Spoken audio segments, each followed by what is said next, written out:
There's a lot of reasons to be excited about the 2025 draft class for Big Blue, but on today's show, we're going to react to an article from Pro Football Focus that gives you even more evidence that Jaxson Dart was the right pick. Speaking of Dart, show him some love in the comment section. Sounds like he's going to be wearing number 6 for the New York Giants, unless he changes when the roster gets cut down to 53 players. But I want you to show the rookie QB some love. Type those 6s down in the comment section.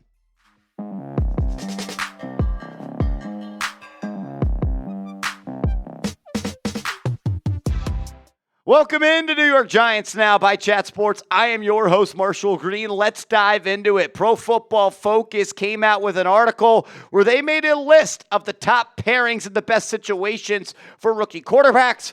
And our New York Football Giants with Jaxson Dart was rated number 1. A lot of reason to be excited. We know Abdul Carter is a really good player, but today's episode is about Jaxson Dart, and I can't wait to read you the quote that Jaxson said at the Senior Bowl earlier this year, where he is pretty much just taking a crap all over all of the haters. PFF saying this, quote, "Considering the adjustment Jaxson will have to make transitioning from the offense he ran at Ole Miss to a pro-style system, Jaxson Dart landed in a pretty good spot in New York. Giants head coach Brian Daboll did a spectacular job developing Josh Allen over multiple seasons. And the quarterbacks the Giants signed, Russell Wilson and Jameis Winston, will ease the pressure on Dart to start right away. Dart may have led the FBS in passing grade in 2024, but he won't have to rush into game action before he is ready." And PFF, they absolutely got this one right. We said it during the NFL draft, prior to the NFL draft, and throughout the entire draft process. The New York Giants were the best landing spot for any of the rookie quarterbacks for a long list of reasons. And I'll tell you my reasons as that was, but here is the ranking of best landing spots for a rookie quarterback according to PFF. Jaxson Dart and the New York Giants, number 1. Overall, Tyler Shough and the New Orleans Saints, number 2. Cam Ward and the Tennessee Titans, number 3. Cam has been looking pretty good in the workout so far, and still upset he's not a Giant, but I'm excited about Jaxson Dart. Dylan Gabriel and Shedeur Sanders, number 4 in Cleveland, and Jalen Milroe, number 5 with the Seattle Seahawks. Will Howard and the Steelers, number 6. Riley Leonard and the Colts, number 7. Kyle McCord and the Eagles, number 8. Quinn Ewers and the Dolphins, number 9, and Curtis Rourke and the San Francisco 49ers, number 10. Nice to see Pro Football Focus giving the Giants some love for the landing spot and kind of the situation and environment that they've built around their rookie quarterback. I like what they've done, and I'm hoping they continue to trend in the right direction. Why was Dart and Giants number 1 in my opinion? Number 1 is he does not have to play right away. Like, he's not going to be forced into a similar situation as Cam Ward, where they probably wanted to play right away, even though they're saying Will Levis will compete in that situation. So I'm excited about that. I also love the quarterback room that the Giants have built, and this is my first time seeing this new depth chart graphic with the headshots with the Giants jerseys on. They look good, man. Russell Wilson and Jameis Winston not only make it okay for Jaxson Dart to sit and learn, but Jaxson Dart can learn a lot from Russell Wilson and Jameis Winston. Russ was on his way to putting together a Hall of Fame career before he went to the Broncos and the wheels kind of fell off. He's been to the Super Bowl 2 times. Jameis Winston is someone that I think would be great to have in a young quarterback's ear, telling him how to read a defense, how to throw with anticipation, having to move on, and going through the life of a number 1 overall pick that hadn't lived up to the juice. So I love the fact that he doesn't have to play right away, and I love that he gets to learn for Russell Wilson and Jameis Winston. But I want to make this part abundantly clear. Yes, he doesn't have to play right away, but that doesn't mean that he can't play right away. All draft season long, and I even drank the Kool-Aid on it at times, and even post-draft, all you hear about is how Jaxson Dart played in this offense at Ole Miss where Lane Kiffin told him where to throw the ball. It was a one-read offense, and Jaxson Dart needs to sit, and he's not ready to play, and he's got to learn, and he's got to do this and this and this. I think Jaxson can play right away. Does he benefit from sitting? Yes. Does he benefit from taking mental reps and being in a quarterback room with Wilson and Winston and Daboll and Kafka? Absolutely. But I want to put to bed the narrative that he played in a quarterback-friendly system that pretty much served him reads at the line of scrimmage. At the Senior Bowl, Jaxson Dart was asked about, what do you think about all the people that say you played in a one-read offense and you didn't have to do anything a quarterback did? And Jaxson Dart essentially said, that's BS, and that's a lazy narrative. Quote, yeah, well, I think a lot of people initially just compare me to Matt Corral, obviously because of the Ole Miss connection. However, we had two different offensive coordinators. He had Coach Levy, who coached in the Art Briles system. I have Coach Weiss, and their philosophies are very different. So I think, like you said, I think there's a misconception about Ole Miss's offense and, all that's required for the quarterback position. And I think that once people will really just take the time, and I think, the more NFL people I talk to, they've understood it more too.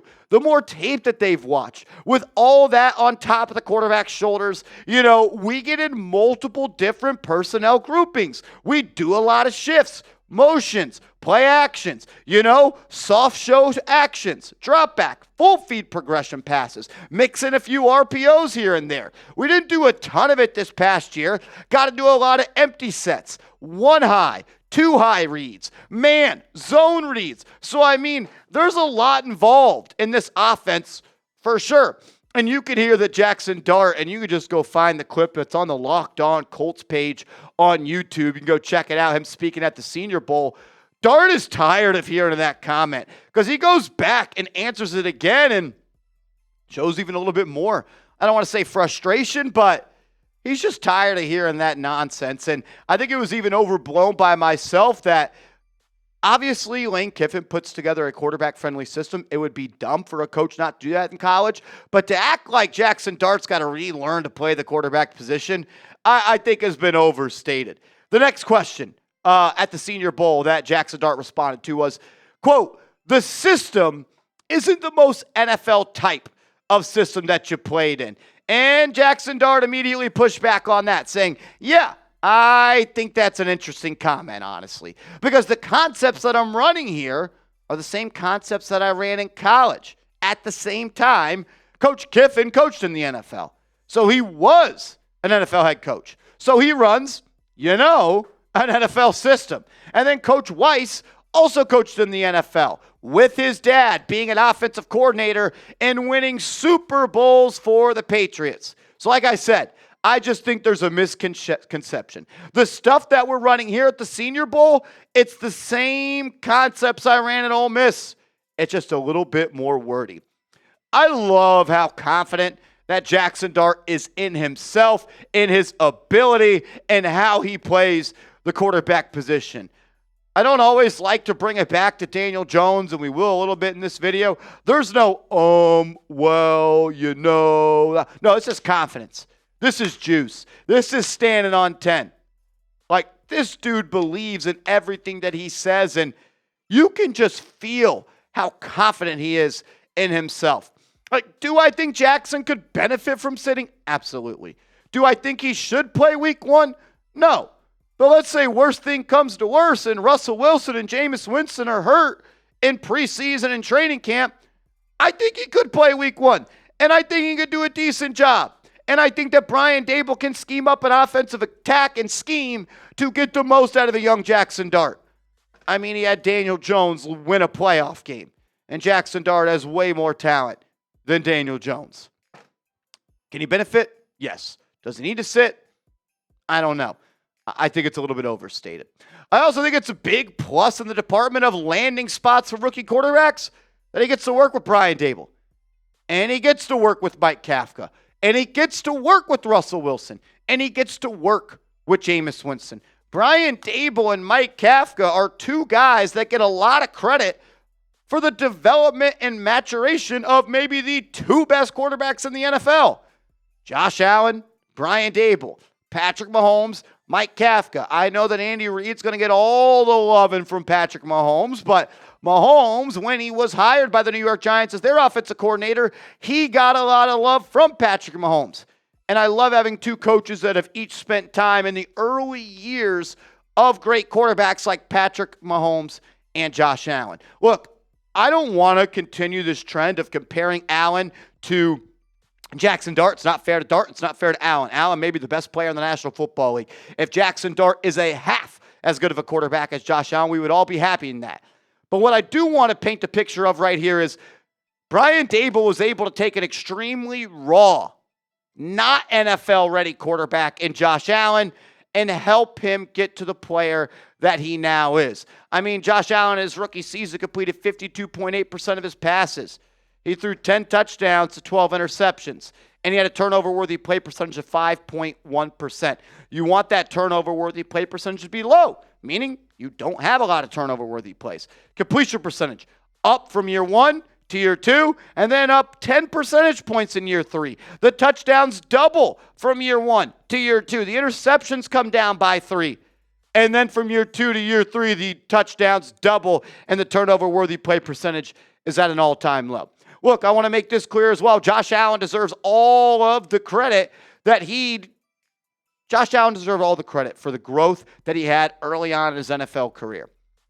But I think if you ask Josh Allen, and he said it before, Brian Daboll was a great guy to learn from and someone that really helped him along the way. And it's not just me who is saying that Brian Daboll's a good NFL head coach when it comes to developing a young quarterback. One, that's why he got this job, and that's why he stood out among all of the other candidates. But we've heard time and time again on different talk shows how much he is well respected in the National Football League. Todd McShay saying, you got to coach him Brian Daboll, who's one of the best at what he does with quarterbacks and being an offensive mind. So, yeah, I do think it would be pretty damn good for a young quarterback to learn from that guy. And honestly, this is why you hired Brian Daboll. And this is why you kept Brian Daboll after you went 3-14 or whatever it was last year, or why you won 9 games over the last 2 seasons. You could easily fire Brian Daboll. I thought they were going to, but they didn't, and you kept him for the reason to coach and identify the next quarterback, and he's already identified Jaxson Dart as that guy.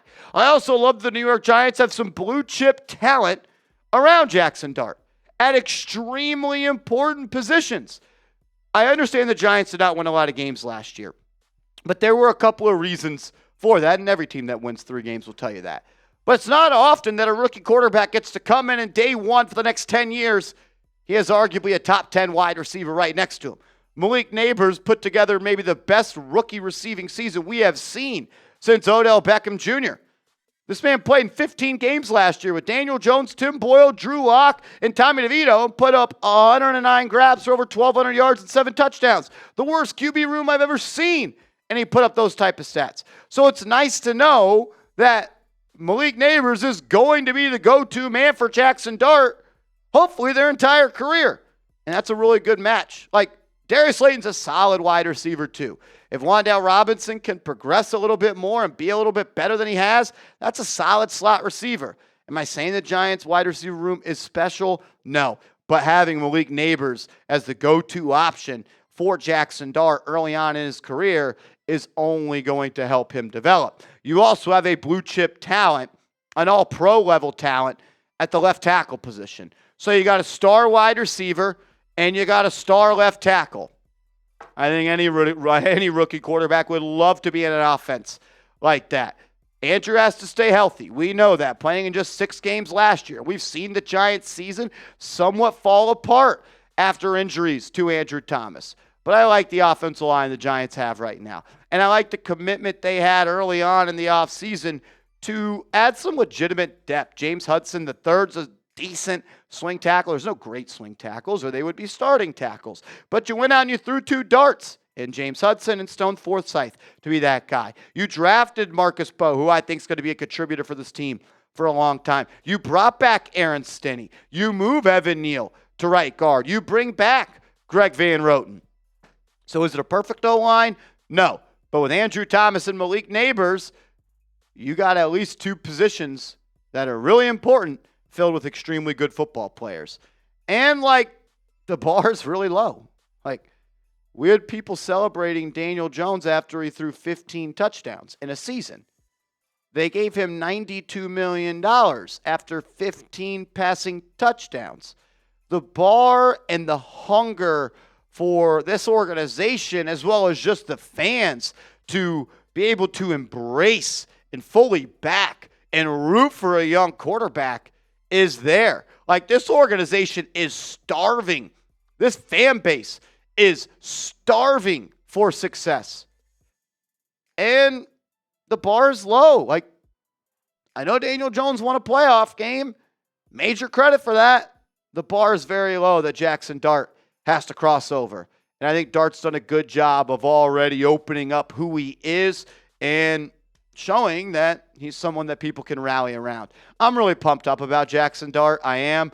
Part of that because I've been starved from great quarterback play since number 10 once played for this once proud organization. I'm ready to see Jaxson Dart play. I'm excited about it. And you can get your Jaxson Dart jersey today. Go to chatsports.com/dart. That's chatsports.com/dart. Jaxson Dart's wear number 6. Those jerseys are selling right now. Get it now so you don't have to wait until midway through the NFL season. Click the link in the comments, chatsports.com/dart. The question that I think a lot of people are curious about is, when will Jaxson Dart play if he does? And I think this is around the time that we can start to circle on our calendars when it could be. I would be shocked if it's before the bye week. And if it is before the bye week, I think it would be because things have just gone so bad.